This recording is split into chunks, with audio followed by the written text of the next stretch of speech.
नमस्कार, आप देख रहे हैं न्यूज 24 उत्तर प्रदेश उत्तराखंड और मैं हूं आपके साथ अशोक तिवारी। आज हम चर्चा करने वाले हैं एनडीए बनाम इंडिया की। दरअसल खासतौर पर उत्तर प्रदेश में एनडीए को हराने के लिए जिस इंडिया गठबंधन का स्वरूप गठित किया गया है, उसमें उत्तर प्रदेश में सबसे मजबूत पार्टी समाजवादी पार्टी ने एक बड़ा बयान जारी किया है।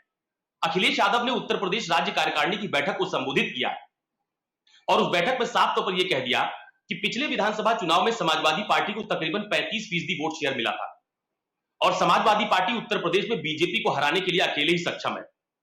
अखिलेश ने यह भी कहा कि फिलहाल हमारा जो इंडिया अलायंस है उससे गठबंधन बरकरार है, लेकिन समाजवादी पार्टी उत्तर प्रदेश में गठबंधन के तहत भी 65 सीटों पर चुनावी मैदान में उतरने वाली है। यानी अखिलेश यादव ने यह संकेत साफ दे दिया है कि आने वाले लोकसभा चुनाव में उत्तर प्रदेश की कुल 80 सीटों में से 65 सीटों पर समाजवादी पार्टी अपने उम्मीदवार उतारेगी और वो भी तब जब गठबंधन होगा उसके बावजूद। अखिलेश यादव की तरफ से अपनी राज्य कार्यकारिणी की बैठक में यह भी कहा गया कि बची हुई जो 15 सीटें हैं वो हम विपक्ष को देंगे।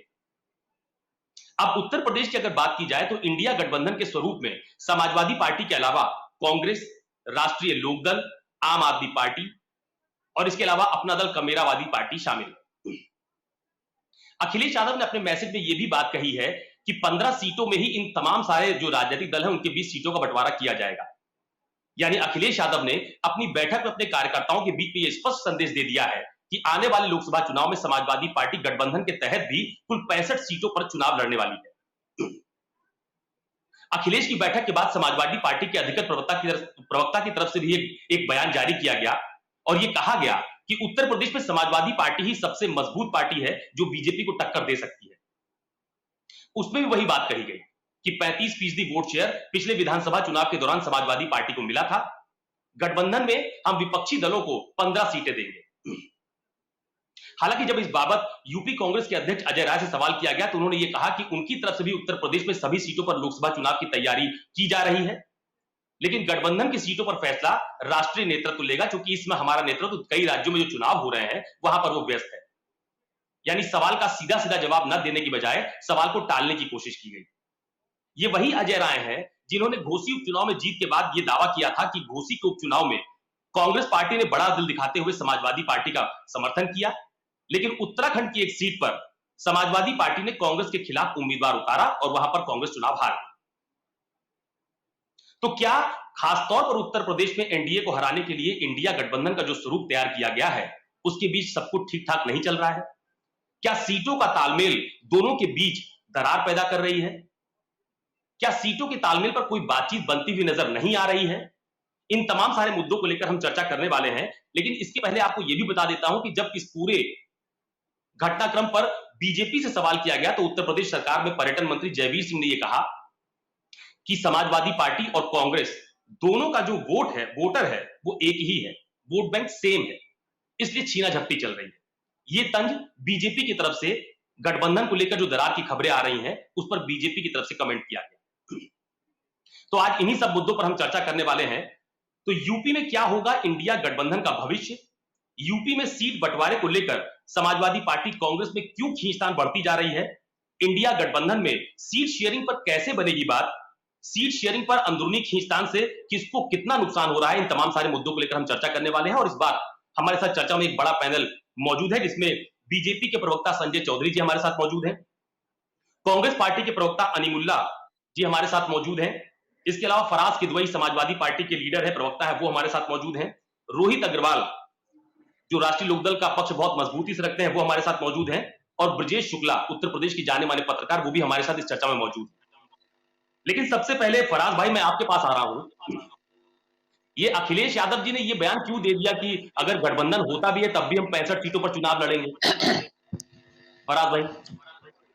अशोक जी, मुझे ये लगता है कि कुछ कंफ्यूजन है, क्योंकि हमारे राष्ट्रीय अध्यक्ष जी ने उस मीटिंग में भी ऐसा नहीं कहा कि हम 65 सीटों पर चुनाव लड़ेंगे।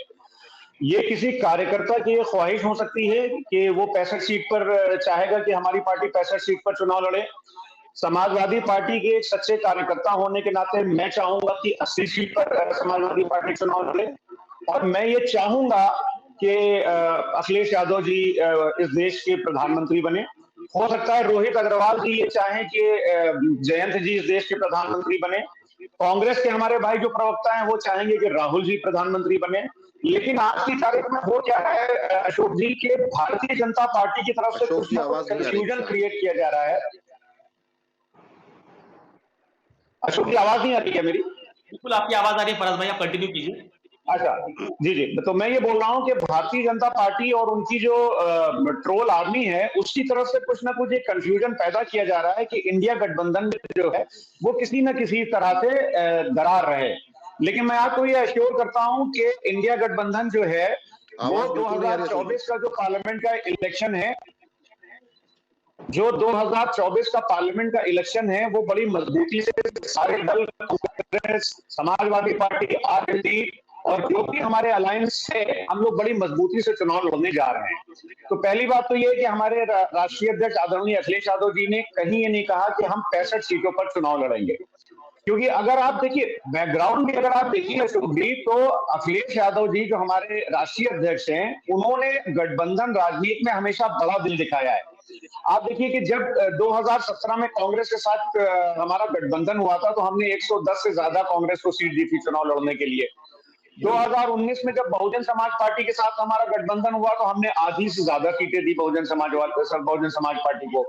तो आज की जो हालात है अशोक जी, उसमें ज्यादा जरूरी ये है कि भारतीय जनता पार्टी की जो जन विरोधी, जो युवक विरोधी और जो महिला विरोधी सरकार चल रही है इस देश में, उसको उखाड़ फेंकना ये प्राइमरी रिस्पॉन्सिबिलिटी है हमारी। और समाजवादी पार्टी एक ये मॉरल रिस्पॉन्सिबिलिटी समझती है, हमारा ये मॉरल ऑब्लिगेशन है, हमारा पॉलिटिकल ऑब्लिगेशन है कि भारतीय जनता पार्टी की जो सरकार है देश से उसको हटना चाहिए। उसके लिए हमारे राष्ट्रीय अध्यक्ष जी ने पहले भी बड़ा दिल दिखाया है, जरूरत पड़ी तो उन्होंने कई बार कहा है कि हम आगे भी बड़ा दिल दिखाएंगे, लेकिन भारतीय जनता पार्टी को हम लोग हराएंगे। लेकिन फराज भाई, आपकी पार्टी के अधिकृत प्रवक्ता हैं फखरुल हसन चांद, उन्होंने बाकायदा टेलीविजन पर बयान दिया और ये कहा है कि समाजवादी पार्टी 65 सीटों पर लड़ेगी, 15 सीटें विपक्ष को देंगे। तो आप कैसे झुटला सकते हैं इसको? अशोक जी, मेरी ख्वाहिश है, मैं भी अधिकृत प्रवक्ता हूं, मेरी भी ख्वाहिश है कि हम 80 सीटों पर लड़ें चुनाव, लेकिन मेरी ख्वाहिश से कोई थोड़ी ना होगा। वो तो जब इलेक्शन करीब आएंगे, हमारी कोऑर्डिनेशन कमेटी बैठेगी, कांग्रेस बैठेगी, आरएलडी बैठेगी, समाजवादी पार्टी बैठेगी और शीर्ष नेतृत्व जो डिसाइड करेगा उसको हम इंप्लीमेंट और एग्जीक्यूट करेंगे अशोक जी। तो अभी जब इस चीज पर कोई चर्चा ही नहीं हुई तो 65 कहां से आ गई? ये जो हमारे प्रवक्ता महोदय हैं उनकी ये ख्वाहिश हो सकती है और उस ख्वाहिश का हम सम्मान करते हैं कि भाई वो चाहते हैं कि उनका नेता, उनकी पार्टी जो है वो ज्यादा से ज्यादा सीटों पर चुनाव लड़े और इलेक्शन जीते। अच्छा, ये अली मुल्ला जी हमारे साथ मौजूद हैं। अली मुल्ला जी कांग्रेस पार्टी के प्रवक्ता हैं। मुझे आप ये बताइए कि क्यों हमेशा कांग्रेस की तरफ से या समाजवादी पार्टी की तरफ से हर जगह ये बात कही जाती है कि हम सभी 80 सीटों पर तैयारी कर रहे हैं? अगर दोनों दलों की तरफ से ये कहा जाएगा कि हम सभी 80 सीटों पर तैयारी कर रहे हैं तो भ्रम की स्थिति तो बनेगी। अली मुल्ला जी।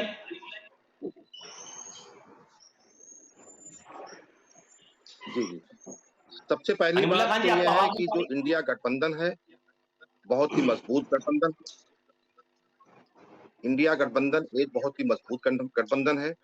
सीटों, ये एक विजन के तहत जो है अलायंस हुआ है जिसका मकसद है एक फासिस्ट जन विरोधी सरकार को हटाना मकसद है। और जब ये बात की जाती है कि हम 80 सीटों पे तैयारी की जाते हैं कर रहे हैं, तो मेरा मानना है कि हर पार्टी को तमाम सीटों पे मेहनत करनी चाहिए, अपनी तैयारी करनी चाहिए और कांग्रेस पार्टी तमाम 80 सीटों पे तैयारी कर रही है। गठबंधन होने की सूरत में जो हमारे सहयोगी दल हैं उसका फायदा हमारी तैयारी को मिलेगा, हम साथियों की तैयारी का फायदा हमें मिलेगा। ये एक बहुत ही अच्छी बात है, जरूरी बात है। लेकिन ये आप जो लोग, मैं बार बार एक बात कहता हूं कि जो लोग गठबंधन की तारीख जानते हैं उनको ये पता होगा, चाहे वो यूपीए की सरकार रही हो, चाहे वो अटल बिहारी वाजपेयी जी की सरकार रही हो या जनता पार्टी की सरकार रही हो, जहां एक तरफ लाल झंडा लहरा रहा था, एक तरफ भगवा झंडा लहरा रहा था, अलग अलग विचारधाराओं की पार्टियां एक साथ कुछ उसूलों के तहत, कॉमन मिनिमम प्रोग्राम के तहत साथ में आती हैं। और जो अलायंस की प्रक्रिया होती है, लंबा प्रोसेस होता है, डायलॉग होते हैं, बातचीत होती है, उसके बाद वो चीजें अंजाम तक पहुंचती हैं।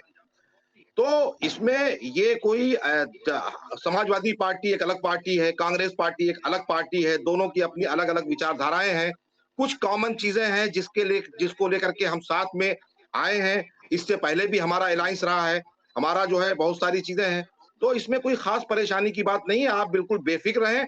इंडिया गठबंधन मजबूती के साथ मुकाबला करेगा और सीटों का बंटवारा भी आराम से तय पाएगा।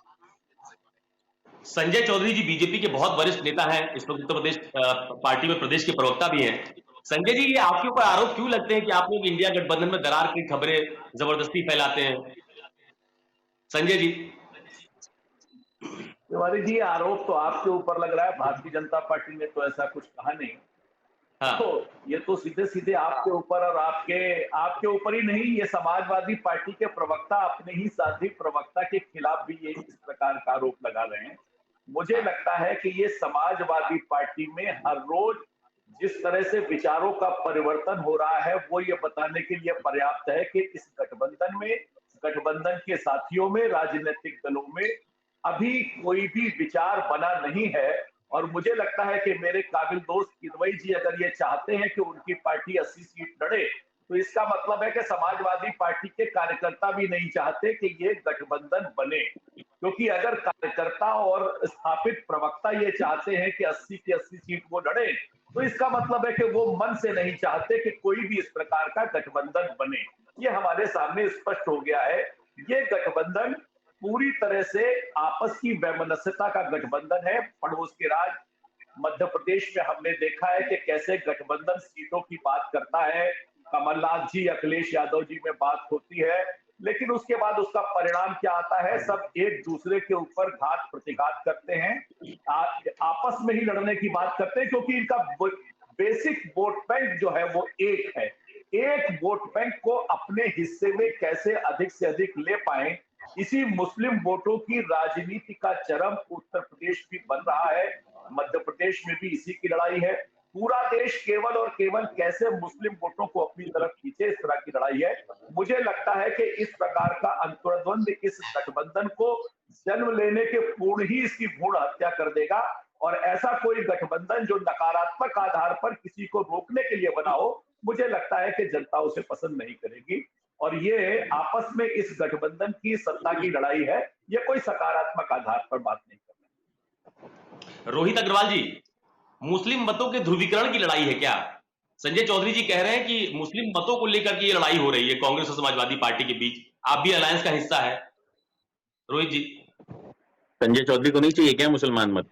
बोल दें, यहाँ पे बयान दें संजय चौधरी कि हमको मुसलमान मत नहीं चाहिए। भाई संजय चौधरी बताएं ना कि हमको मुसलमान मत चाहिए कि नहीं चाहिए, बताइए चौधरी साहब। आपको मुसलमान नहीं चाहिए, मुसलमानों का वोट नहीं चाहिए? नहीं तो फिर क्या है कि लड़ाई है?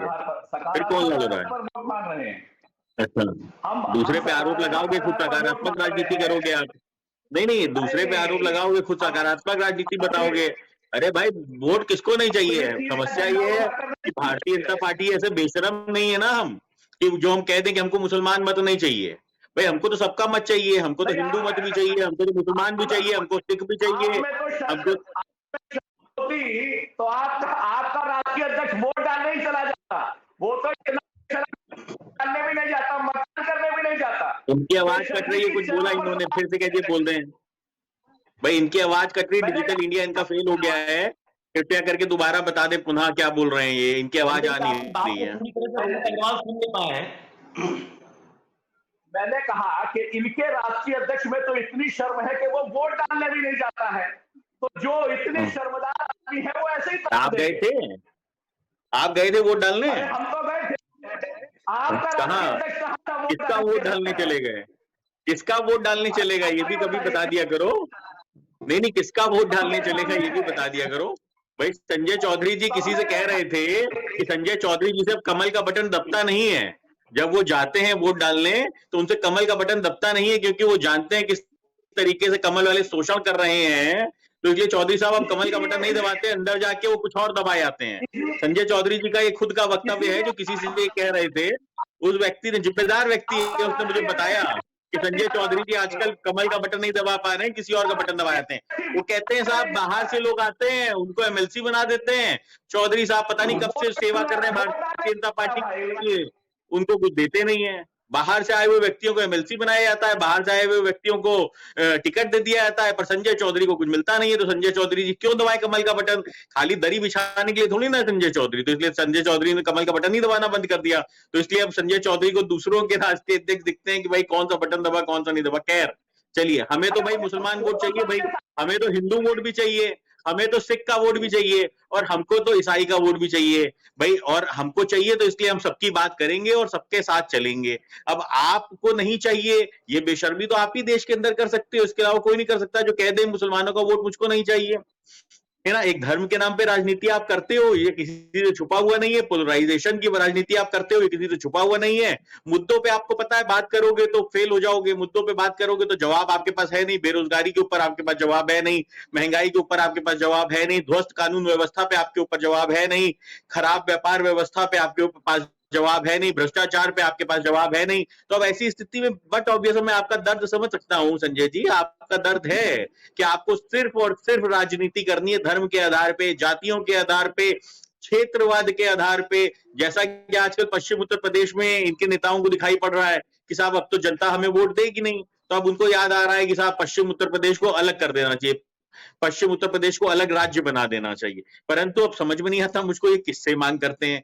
ये कहा करते थे अभी जो पीछे चुनाव गया कि ट्रिपल इंजन की सरकार चाहिए। अरे ट्रिपल इंजन की सरकार लेने के बाद भी ये किससे इनके नेता मांग करते हैं? तो अब इनके नेताओं ने बिल्कुल ठान लिया है कि अब तो ना दरी बिछेगी, ना पानी पिलाएंगे ये, और ना ये कमल को वोट देंगे। तो इस बार इसीलिए इंडिया गठबंधन के लिए इतनी बेचैनी है। अब वो तो मजबूरी है, संजय चौधरी जी को प्रवक्ता बना रखा है तो मजबूरी में टीवी पे आते हैं, वरना ये इनका बस चले तो टीवी पे भी ना आए और ये कह दें कि मैं भारतीय जनता पार्टी का पक्ष नहीं रख पाऊंगा। रोहित अग्रवाल जी कह रहे हैं ध्रुवीकरण की राजनीति करती है बीजेपी। संजय जी रिस्पॉन्ड कीजिए। देखिए तिवारी जी, अभी मैं आपको एक फोटो दिखाऊंगा। हमारे रोहित भाई लखनऊ के पुलिस कमिश्नर के साथ खड़े होकर उनको बधाई दे रहे हैं। अभी 2 मिनट में मैं दिखाता हूं। ये बताता है कि कानून व्यवस्था कितनी अच्छी है। तो मुझको लगता है कि दोहरे चरित्र के आधार पर चैनल पर बैठकर ऐसी ही बातचीत करते हैं, इसीलिए मुद्दों से हटकर बात करते हैं। केवल 2 मिनट में मैं आपको वो चित्र दिखाऊंगा कि कैसे खड़े हुए हैं उन कमिश्नर साहब के साथ, उनको फूलमाला से लग रहे हैं और उनको बढ़िया कार्यकाल के लिए बधाई दे रहे हैं। मुझे लगता है कि मुद्दों की बात होती है, सीट शेयरिंग की बात होती है, तभी ऐसे लोग बात करने से हट जाते हैं। क्यों? क्योंकि वो तो राजस्थान में चाहते हैं कि उनके साथ समझौता हो जाए, भले ही मध्य प्रदेश में समझौता ना हो। तो मुझे लगता है कि सीट शेयरिंग पर बात करने वाले राजनीतिक दल आपस में सीट शेयरिंग के लिए लड़ रहे हैं और इसीलिए इस प्रकार के राजनीतिक दलों के परस्पर विरोधी वक्तव्य सामने आ रहे हैं। और ये बताने के लिए पर्याप्त है कि इस गठबंधन में सीट शेयरिंग के लिए झगड़ा है और जो लोग अपना नेतृत्व तय नहीं कर पा रहे वही लोग सीटों के लिए लड़ रहे हैं। और मुझे लगता है कि आपस में लड़ते हुए गठबंधन ये बता रहे हैं कि वो जनता के विश्वास पर खरे नहीं उतर रहे हैं। अशोक तिवारी जी जरा इनसे पूछिए राजस्थान में मुख्यमंत्री कौन होगा। अशोक तिवारी जी जरा इनसे पूछिए राजस्थान में मुख्यमंत्री कौन होगा। नेतृत्व तय कर लिया इन्होंने राजस्थान में किसको मुख्यमंत्री बना रहे हैं। संजय चौधरी जी से पूछिए, सीधा सवाल है मेरा, राजस्थान का मुख्यमंत्री चेहरा कौन है? अरे बताइए क्या डिजिटल इंडिया में आवाज आना बंद हो गई? अरे डिजिटल इंडिया में संजय जी आवाज आना बंद हो गई। तेल भिजवाऊं कान के लिए? 20 अशोक भाई, अरे राजस्थान का मुख्यमंत्री कौन? भारतीय जनता पार्टी का मुख्यमंत्री चेहरा कौन? क्या कह रहे हैं आप? फराज किस भाई जी? जी मैं अशोक जी ये बोल रहा था कि अभी हमारे भाई संजय चौधरी जी रोहित अग्रवाल जी का जवाब दे रहे थे और रोहित अग्रवाल जी ने बड़ी सही बात पूछी कि कानून व्यवस्था तो इनसे समझ नहीं रही है। तो ये बोल रहे हैं संजय चौधरी जी की बहुत अच्छी कानून व्यवस्था है। देखिए अभी ये भारत समाचार ने एक ट्वीट किया है, इसको आप लोग पढ़ नहीं पा रहे होंगे, मैं आपको पढ़ के दिखाता सुनाता हूं। IIT BHU में छात्रा के साथ छेड़खानी का मामला, FIR में चौंकाने वाली शिकायत सामने आई। देर रात छात्रा को नग्न कर आरोपियों ने बनाया वीडियो। छात्रा के शोर मचाने पर धमकी देते हुए फरार हुए आरोपी 3 अज्ञात लोगों के खिलाफ दर्ज किया है मुकदमा। अब आप बताइए कि जब उत्तर प्रदेश में मणिपुर जैसी हरकतें हो रही हैं कि छात्रा को नग्न करके उसका वीडियो बनाया जा रहा है, तो ये बोलते हैं कि साहब कानून और व्यवस्था बहुत अच्छी है। दूसरी बात ये है कि अभी हमारे रोहित अग्रवाल जी ने इनसे कहा कि इनकी ट्रिपल इंजन की सरकार। अरे रोहित भाई, इनकी ट्रिपल इंजन की नहीं है, इनकी 5 इंजन की सरकार है। अब पूछिए 5 इंजन के साथ कैसे है? एक तो उत्तर प्रदेश में माननीय मुख्यमंत्री जी हैं, एक माननीय प्रधानमंत्री जी हैं, तीसरा ईडी है, चौथा सीबीआई है और पांचवा जो है वो इनकम टैक्स है। तो जहां पे इनके दोनों इंजन फेल हो जाते हैं, वहां पे ये अपने जो बाकी के 3 इंजन है उससे धक्का लगा करके ये अपनी जो है वो गाड़ी आगे बढ़ाते हैं। तीसरी बात, अशोक जी, संजय चौधरी जी ने कहा कि वोट बैंक, आप मानसिकता समझिए कि ये सम्मानित वोटर्स को बैंक समझते हैं। अडानी से जैसे सेटिंग करके भारतीय जनता पार्टी ने बैंक में पैसा रखा है ना, वैसे सम्मानित मतदाताओं को ये वोट बैंक समझते हैं। इनके लिए मतदाता की कोई वैल्यू नहीं है। चौथी बात अभी फिर रोहित जी की मैं कहूंगा कि रोहित जी ने बोला कि साहब राजस्थान में कौन कैंडिडेट होगा आपका।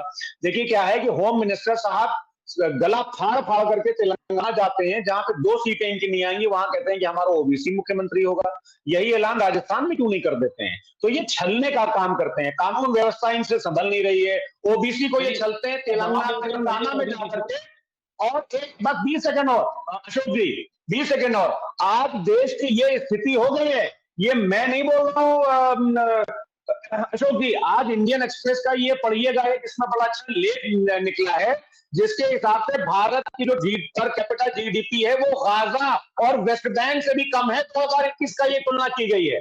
ये हालत हो गई आज की तारीख में हमारे देश की। संजय चौधरी जी, आपकी सरकार की, आपका बड़ा इंजन, आपका छोटा इंजन दोनों फेल है।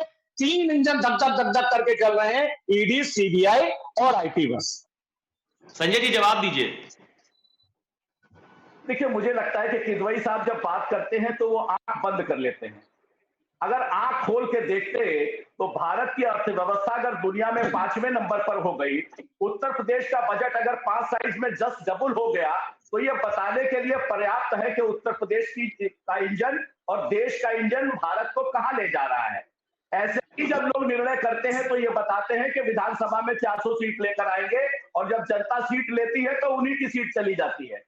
तो वास्तव में ये केवल और केवल अपने चुनाव के लिए, अपने चुनाव के आधार पर सत्ता के लिए ये संघर्ष कर रहे हैं। इसीलिए आपस में सीट शेयरिंग के लिए इनके यहाँ जबरदस्त संघर्ष है।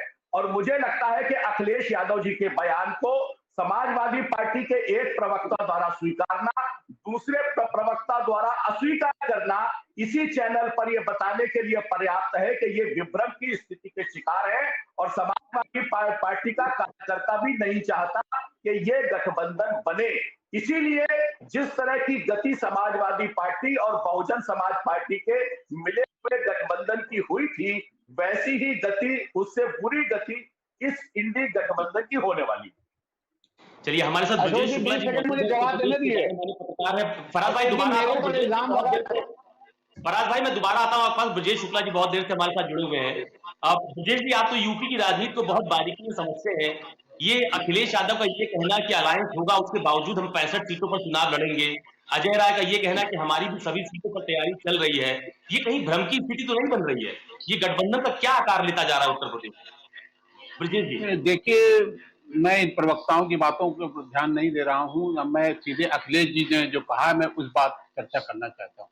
कारण कि प्रवक्ता एक दूसरे की बात का खंडन कर रहे हैं और इसमें ये भ्रम पैदा होना है कि जब एक प्रवक्ता दूसरे की खंडन करेगा, दूसरा एक का खंडन करेगा, तो इससे कुछ हल नहीं निकलना है। मैं अखिलेश जी की बात करूंगा। अखिलेश जी ने पहले से ही कहा है कि साहब वो सबसे बड़े दल हैं, उनका जनाधार है, वो सीटें देंगे, सीटें मांगने वाले नहीं हैं, वो सीटें देंगे।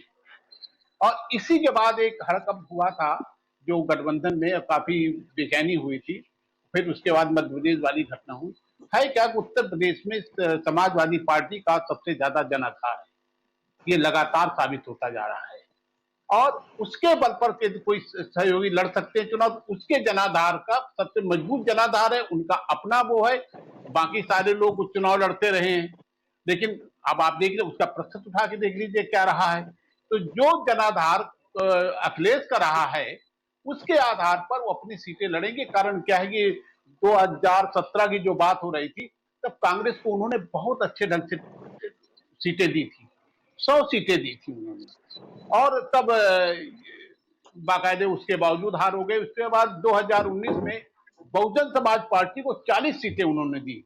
इस बार थोड़ा वो सतर्क हैं और चाहते हैं कि जब वो प्रत्याशी पर भी बात करेंगे आने वाले दिनों में कि साहब किसको लड़ाएंगे आप। कारण क्या है कि वो कहते हैं कि साहब यदि मोदी को हराना है तो प्रत्याशी का भी देखना होगा। आप सीटें मांगे, आपके पास प्रत्याशी ना हो मजबूत तो आप नहीं लड़ सकते। बिहार में इसका प्रयोग हो चुका है, देखा जा चुका है कि जो लोग सर्वाधिक सीटें गंवा दिए, सीटें बहुत ले लिए लेकिन नहीं लड़ पाए और उसके कारण तेजस्वी यादव मुख्यमंत्री बनते बनते रह गए। तो इस बार बहुत कड़ाई से वो छानबीन कर रहे हैं और इसमें कोई दो राय नहीं है कि सहयोगी जो भी सहयोगी लड़ेंगे वो अखिलेश के अपने जनाधार पर लड़ेंगे। अखिलेश का अपना जनाधार है, समाजवादी पार्टी का अपना कैडर है मजबूत, तो इसलिए वो कर रहे हैं। और जो ये जो विवाद हो रहे हैं, अब बेचैनी क्या है, जो लोग चुनाव लड़ना चाहते हैं उन्हें लगता है कि ज्यादा सीटें नहीं मिली तो नहीं लड़ सकते चुनाव, कम सीटें देंगे तो निश्चित गिनी चुनी सीटें दे देंगे। अब 65 दें या उससे ज्यादा 65 में लड़ें या उससे कम में लड़ें, लेकिन वो तो लड़ेंगे ज्यादा सीटों पर ना, क्योंकि वो इस बात को कह चुके हैं, ये संकेत दे चुके हैं बार बार। तो ये जो है, जो लोग चुनाव के बहुत काफी तैयारी कर रहे थे, उन्हें लगता था कि साहब, तो आप देख रहे होंगे एक आवाज उठती रहती है बीच बीच में, ये कांग्रेस की तरफ से ज्यादा उठती है कि बहुजन समाज पार्टी को भी लाया जाए इंडिया गठबंधन में। कारण क्या है कि बहुत लोगों को लगता है कि एक दरवाजा खुला रखना चाहिए। अब सीटों को लेके गड़बड़ हुआ तो क्या होगा, तो ये सारी बातें हैं। अब बेचैनी स्वाभाविक है, लेकिन इतना निश्चित है कि समाजवादी पार्टी अपने जनाधार के बल पर अपने उस पर सर्वाधिक सीटों में लड़ेगा। उसके बाद वो कितनी सीटें देता है ये अभी तय नहीं है, आने वाला समय बताएगा कितनी सीटें देगा। इसका मतलब ब्रजेश जी अपर हैंड समाजवादी पार्टी का रहेगा अलायंस? नहीं, देखिए, आप विधानसभा चुनाव में देख चुके हैं। हम बातें बड़ी बड़ी करें लोगों से कि साहब मेरा बिल्कुल जनाधार आसमान में छू रहा है, कहां छू रहा है? अखिलेश लड़े हर जगह, 47 से 25 सीटें वो सीटों पर जीते, वो काफी कड़ी लड़ाई हुई, बहुत सीटों बहुत कम वोटों से हार जीत का वो हुआ। तो जिसका जनाधार होता है, जो लगातार काम करता है, जो लगातार जूझता है, तो सीटें ज्यादा लेगा ही, इसमें कोई दो राय नहीं है। लेकिन संख्या की पर विवाद हो सकता है। अब संख्या उन्होंने 65 कर दी तो सहयोगी दलों को लगता है जैसे यदि ये बात सही है, मुझे नहीं मालूम, उनके दूसरे प्रवक्ता कह रहे हैं नहीं ये गलत है, यदि गलत है तो कोई बात नहीं, लेकिन ज्यादा सीटों पर वो एक बात और आई है। अब आने वाले दिनों में देखिएगा, खंडन मंडन तो कुछ नहीं होता है, वो प्रत्याशी भी देखेंगे कि आप यहां से लड़ने वाला कौन। ये बात एक बयान आया था अखिलेश का कि साहब जहां मजबूत प्रत्याशी हो वहीं टिकट मांगिए, नहीं आप सीट गंवाने के लिए टिकट मत मांगिए। तो एक सीट का बड़ा मोल भाव जब, और फिर जब गठबंधन होता है तो चाहे एनडीए गठबंधन हो चाहे इंडिया गठबंधन हो, इस तरह के मोल भाव दोनों तरफ तो होते हैं, हर जगह तो होगा। आप जब जितने, हमने तो बहुत सालों चुनाव देखा है, जब सीट की बात होती है तालमेल का, तब समझ में आता है कि गठबंधन का असली स्वरूप क्या है। कारण कि एक सीट के लिए मारामारी होती है, एक सीट के लिए गठबंधन टूटते मैंने देखा है, एक सीट के लिए गठबंधन टूटते मैंने देखा है। तो सीट कारण क्या है कि कोई दल जो मजबूत है, जिसका जनाधार है, वो अपने कार्यकर्ताओं को किनारे नहीं कर सकता है। 2 बार किनारे किया, उसका परिणाम समाजवादी पार्टी ने भुगता। बिल्कुल। रोहित अग्रवाल जी, कल समाजवादी पार्टी की जो बैठक हुई राज्य कार्यकारिणी की, उसके बाद तमाम सारे नेताओं ने बाहर निकलकर ये भी कहा कि हमारे अंदर जो भ्रम की स्थिति थी वो आज बैठक के बाद दूर हो गई। अखिलेश जी ने भ्रम की स्थिति दूर कर दी है। तो जो बात अभी ब्रजेश शुक्ला जी कह रहे थे कि अपर हैंड समाजवादी पार्टी का होगा, समाजवादी पार्टी निर्णय लेगी कि इसको कितनी सीटें देनी है उत्तर प्रदेश में, तो ऐसे में कैसे सामंजस्य बैठेगा? क्योंकि इंडिया अलायंस में तो बहुत सारे दल है उत्तर प्रदेश में, राष्ट्रीय लोकदल है, कांग्रेस है, आम आदमी पार्टी है, अपना दल कमेरावादी है, अब तो महान दल भी साथ आ गया है। रोहित अग्रवाल, देखिए अशोक भाई, अखिलेश यादव जी इस बात को साफ कर चुके हैं कि कल जो बैठक थी इनकी, वो प्रदेश कार्यकारिणी की बैठक थी और जिसके अंदर इनके नेताओं के सुझाव आए थे। और बट ऑब्वियस है कि समाजवादी पार्टी की अपनी इंटरनल बैठक है तो उसके अंदर वो सुझाव देंगे। उनके नेता या उनके जो कार्यकर्ता वहां पे गए थे वो सुझाव देने ही गए थे, बातचीत करने ही गए थे। ये लोकतांत्रिक व्यवस्था है। लोकतांत्रिक व्यवस्था के अंदर कार्यकर्ता नेता अपने नेताओं के साथ, अपने शीर्ष नेतृत्व के साथ बातचीत करता है और अपने सजेशन रखता है, अपने मन की बात को रखता है। ये व्यवस्था भारतीय जनता पार्टी में नहीं है, तो इसलिए भारतीय जनता पार्टी इन बातों को समझ नहीं पाती है। वहां पे क्या हुआ उसके लिए कान लगा के भारतीय जनता पार्टी बैठी हुई थी। भारतीय जनता पार्टी ऐसी व्यवस्था करके रखती है कि साहब दूसरी पार्टी के कार्यालय में क्या हो रहा है उसको देखने के लिए भारतीय जनता पार्टी बहुत उत्सुक रहती है, जिसको कहते हैं स्पाइंग। स्पाइंग इनका फेवरेट आइटम है। जैसे आजकल आप देख रहे होंगे कि भाई विपक्ष के नेताओं के पास एप्पल से मैसेज आ रहा है कि उनका मोबाइल हैक किया जा रहा है सरकारी तंत्र के द्वारा। तो ये स्पाइंग इनकी पुरानी इनकी पुरानी इच्छा रही है और पुरानी इनकी व्यवस्था रही है भारतीय जनता पार्टी की, क्योंकि स्वयं से तो कुछ होता नहीं है भाई। 10 साल लगभग होने जा रहे हैं केंद्र के अंदर, आपको 6 साल होने जा रहे हैं उत्तर प्रदेश की सरकार में। उसके बाद अगर आपको अपने काम पे विश्वास नहीं है, आप अपने काम पे बात नहीं कर पा रहे हैं, आप दूसरे की स्पाइंग कर रहे हैं, दूसरे के यहाँ जासूसी करने का काम कर रहे हैं, तो मुझे लगता है इससे ज्यादा दर्दनाक और कुछ हो नहीं सकता भारतीय जनता पार्टी के लिए। भारतीय जनता पार्टी के स्वयं के जो नेता हैं वो भारतीय जनता पार्टी से पूरी तरीके से विमुक्त हो चुके हैं और भारतीय जनता पार्टी की कार्यशैली से वो थक चुके हैं, जो जमीनी स्तर के उनके नेता थे। इसीलिए भारतीय जनता पार्टी के अंदर एक भगदड़ जैसी स्थिति है और भारतीय जनता पार्टी स्वयं जानती है कि इनके पास अब 80 कैंडिडेट भी नहीं है उत्तर प्रदेश के अंदर जो चुनाव लड़ सके 80 सीटों के ऊपर। अच्छा, बात ये इंडिया गठबंधन की रोज करते हैं, इंडिया गठबंधन की खूब बात करते हैं, एनडीए गठबंधन की बात क्यों नहीं करते हैं? एनडीए गठबंधन के अंदर ओम प्रकाश राजभर हैं, वो कह रहे हैं जातिगत जनगणना होनी चाहिए। अनुप्रिया पटेल है, वो कह रही है जातिगत जनगणना होनी चाहिए। निषाद साहब हैं, वो कह रहे हैं जातिगत जनगणना होनी चाहिए। अब ऐसी स्थिति में भारतीय जनता पार्टी क्यों नहीं जातिगत जनगणना कराती भाई? और अगर इनके जो सहयोगी दल हैं उनके विचार और इनके विचार अलग हैं, भिन्न हैं, तो इनका गठबंधन तो टूट गया भाई। इनके गठबंधन के अंदर तो व्यवस्था खत्म हो गई।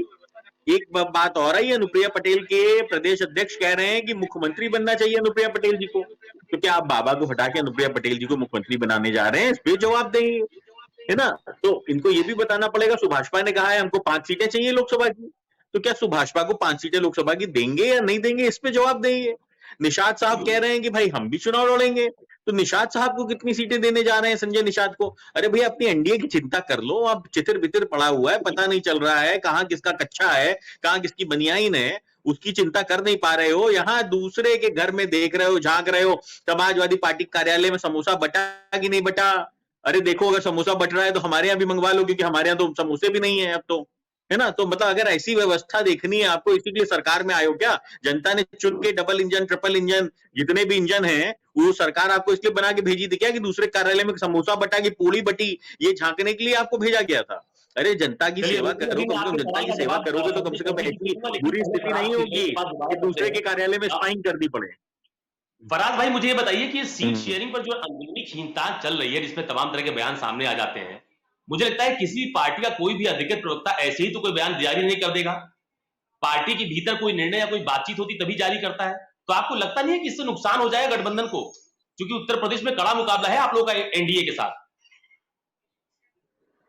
फराज भाई, आपकी आवाज नहीं आ रही है। जी जी, आप पूछिएगा सवाल। फराज भाई, मैं सवाल ये कह रहा हूं कि जिस तरह की अंदरूनी खींचतान की खबरें आती हैं, खींचतान की बयान सामने आते हैं, तो उससे आपको लगता नहीं है कि नुकसान हो जाएगा इंडिया गठबंधन को उत्तर प्रदेश में? अगर कोई पार्टी कहेगी हम 65 पर लेंगे, कोई पार्टी कहेगी हम सभी 80 सीटों पर तैयारी कर रहे हैं। चलिए, मैं फराज भाई जी, अशोक जी, मैंने आपका सवाल सुन लिया। जी, आपका मैंने सवाल सुन लिया। उससे पहले मैं आपको एक न्यूज सुना दूं जो न्यूज 24 ने अभी ट्वीट की है, एक्स पे डाली है, और पता नहीं आपकी स्क्रीन पर ये दिख रही है कि नहीं दिख रही है। ये बहरहाल इसमें इस आपके चैनल की है, न्यूज 24 नेशनल की, कि राजस्थान में ईडी के अधिकारी घूस लेते पकड़े गए। एसीबी ने किया टैक्स सहयोगी भी गिरफ्तार, 15 लाख की मांगी थी रिश्वत। तो रोहित भाई, इनका चौथा इंजन तो घूस लेते पकड़ा गया राजस्थान में।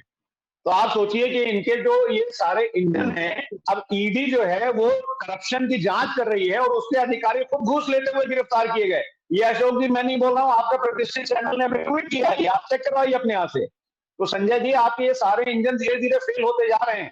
दूसरी बात अशोक भाई, मैं ये बोल रहा हूँ और पूरी जिम्मेदारी के साथ बोल रहा हूँ, देखिए, और मैं बेसिस किसी डिस्कशन के हिसाब से उससे बोल रहा हूँ। जब आपका मेरे पास टॉपिक आया, मैंने डिस्कस किया, जो जिन प्रवक्ता महोदय की आप बात कर रहे हैं, ये उनकी ख्वाहिश है और उनकी ख्वाहिश का हम सम्मान करते हैं, लेकिन कोई अभी ऐसा माननीय राष्ट्रीय अध्यक्ष जी की तरफ से निर्देश नहीं आया है कि हम 65 सीटों पर लड़ेंगे कि 70 पे लड़ेंगे कि 60 पे लड़ेंगे। ये जब कोऑर्डिनेशन कमेटी की बैठक होगी उसके बाद में जो तय होगा वो हम लोगों को मानना पड़ेगा, और उसके बाद में हम लोग अपने प्रत्याशी, हमारी जो टॉप लीडरशिप है वो क्या नाम है उसकी घोषणा कर देगी। तो बेसिकली क्या है कि अभी बहुत ज्यादा भारतीय जनता पार्टी को संजय जी खुश होने की जरूरत नहीं है। और दूसरी बात मैं एक बड़ी जिम्मेदारी से कहना चाहता हूं कि एक चीज और सुन लीजिए कि इंडिया गठबंधन जो है ना वो खाली उत्तर प्रदेश से ही इनकी सरकार गिरा देगा, क्योंकि इस बार ये दहाई के आंकड़े में भी नहीं जा रहे हैं, 10 के आंकड़े में भी। ये 10 के अंदर भारतीय जनता पार्टी और एनडीए इस बार उत्तर प्रदेश में रह जाएगा, 70 के ऊपर सीटें जीतने जा रहा है इंडिया गठबंधन। तो संजय जी जितना जो है वो अब केंद्र सरकार का मजा लेना है ले लिए 2-3 महीने, उसके बाद में तो फिर अब मामला आप लोगों का गड़बड़ी है। सरकार जा रही है आगे और इंडिया गठबंधन पूरी मजबूती से लड़ने जा रहा है। जवाब दे लेते हैं संजय जी। ये जो बार बार कहा जा रहा है कि आप लोग को इंडिया गठबंधन उनके घटक दलों में बड़ी रुचि है, तो विवाद तो आपके गठबंधन में भी है, एनडीए में भी है। जो सवाल अभी रोहित अग्रवाल या फराज किदवई ने उठाया, क्या कोई विवाद है क्या एनडीए में, जो आरोप ये लोग लगा रहे हैं? देखिए, हमारे यहाँ गठबंधन में जिस तरह से एक नेता नरेंद्र मोदी के साथ सारे लोग एकजुट हैं, ऐसी स्थिति विरोध के पक्ष में नहीं नजर आती। बात नंबर 1। सर एआईबीएमके अभी आया है क्या से? इनके यहाँ लोकतांत्रिक कोई आवाज नहीं उठा सकते आप, इनके यहाँ बोल ही नहीं सकते, इनके यहाँ बोल ही नहीं सकते। अभी इन्होंने खुद बताया नरेंद्र मोदी जी जो बोलेंगे वो सब सुनेंगे बस, बाकी कुछ नहीं होगा इनके यहाँ। इनके यहाँ कोई गठबंधन का साथी बोल नहीं सकता, बोलेगा तो गठबंधन के बाहर ये खुद ही फेंक देंगे उसे। बिल्कुल, बात पूरी कर दीजिए संजय जी, आप बोलिए। कार्यकर्ता दरी बिछाएगा, सहयोगी दल शांति से सुनेगा। ठीक है संजय जी, आप बात पूरी कीजिए। दूसरा, मध्य प्रदेश का उदाहरण सामने है। खुद अखिलेश अरे आप ही की बारी है महाराज, काहे उंगली उठा रहे हो? आप ही की बारी है महाराज, आप ही से सवाल पूछा गया है। एक उंगली उठा दी थी तो अभी तक जवाब नहीं दे पा रहे थे किस कमिश्नर के साथ खड़े थे। बात करोगे ऐसी। अरे आप तो 2 मिनट में फोटो दिखा रहे थे, मुझे लगता है 20 मिनट हो गए। आप तो 2 मिनट में फोटो दिखा रहे थे, 20 मिनट हो गए महाराज, 20 मिनट हो गए। हम तो इंतजार कर रहे थे आप कब फोटो दिखाओगे, आप कब फोटो दिखाओगे, मैं तो इंतजार कर रहा था। अब तो 20 मिनट हो गए, अब तो 20 मिनट हो गए, अब तो 20 मिनट हो गए महाराज। जीरो हिंदुस्तान ने निजात किया है, परंतु जीरो की अहमियत होती है, 2 के पीछे 0 लग जाए तो 20 हो जाता है। 20 मिनट हो गए महाराज। मेरे पास सेव है, डिलीट करने से काम नहीं चलेगा, ये बता दूं। रोहित भाई इनके एक राष्ट्रीय प्रवक्ता है, वो भी सांसद बनना चाह रहे हैं पिछले 10 साल से, लेकिन आज तक बेचारे खाली प्रवक्ता हैं। वो भी सुप्रीम कोर्ट में अपने कलीग से बोलते हैं कि भैया भारतीय जनता पार्टी को वोट नहीं देंगे। बात पूरी करने दीजिए, आप दोनों लोगों की बात आ गई है। संजय जी अपना जवाब पूरा करें। संजय जी आप बोलिए। देखिए, खुद अखिलेश यादव जी ने कहा कि कमलनाथ जी के साथ उनकी बातचीत चल रही थी, वो वहां पर सीट शेयरिंग चाहते थे, दोनों लोग बातचीत कर रहे थे, और उसी के बाद उनको बता दिया गया कि उनका उसमें कोई हिस्सा नहीं है। ये बताने के लिए पर्याप्त है कि सीटों के लिए इन दोनों दलों में मगजमारी चल रही है। सीटों के लिए कैसे एक दूसरे पर दबाव बनाया जाए, इसलिए वक्तव्यों का सहारा लिया जा रहा है। मुझे लगता है कि यही स्थिति है जो इस गठबंधन में दूरी पैदा करती है।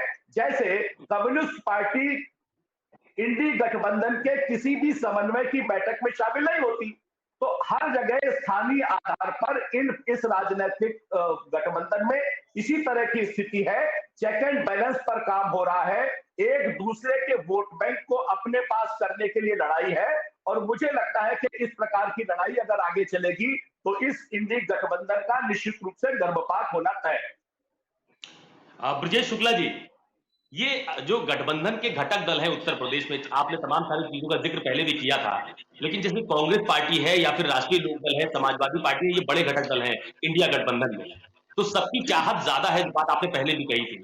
तो अगर चाहत पर कंट्रोल नहीं किया जाएगा तो ये स्वरूप बड़ा कैसे होगा यूपी में? क्या समझ में आ रहा है आपको?